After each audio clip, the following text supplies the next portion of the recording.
Sindh Olympic association की दावत पर 4 बार की आलमी जूडो चैंपियन सबरीना मोसेस ने जूडो फॉर पीस इक़दाम के लिए पाकिस्तान का दौरा किया। सिंध ओलंपिक एसोसिएशन के सेक्रेटरी जनरल अहमद अली राजपूत और सिंध ओलंपिक एसोसिएशन के ओहदेदारान ने इन्हें शील्ड और सिंध का सकाफती तोहफा अजरक पेश की। इस मौके पर ओहदेदारान ने अपने ख्यालात का इजहार करते हुए कहा, माशाल्लाह से बहुत अच्छा और खुशगवार हुए, यहाँ किसी कोई तकलीफ ना हो और हम सब आपके लिए बहुत ज़्यादा उम्मीद भी हैं।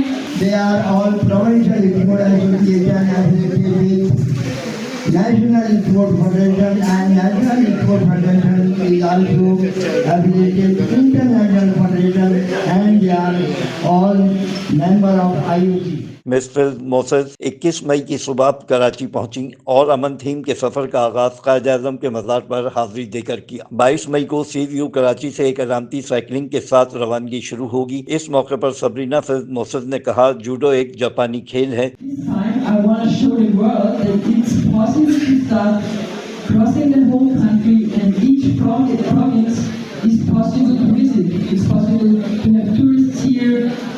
People are welcome.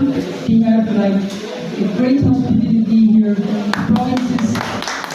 Mister Moses के लिए इस तरह के जुर्रतमंदाना इक़दामात कोई अजनबी नहीं है। सिंध और पंजाब की शदीद गर्मी के बावजूद वो अपने मिशन के लिए पुरअज़्म है। वो अपने सफ़र के दौरान नौजवान टैलेंट की शनाख्त के लिए रास्ते में मुख्तलिफ जूडो क्लब्स का दौरा करेंगी और इस्लामाबाद में पाकिस्तान ओलंपिक एसोसिएशन और पाकिस्तान स्पोर्ट्स बोर्ड के ओहदेदारों से मुलाकात करेंगी। Afzal Khan, C110 news, Karachi.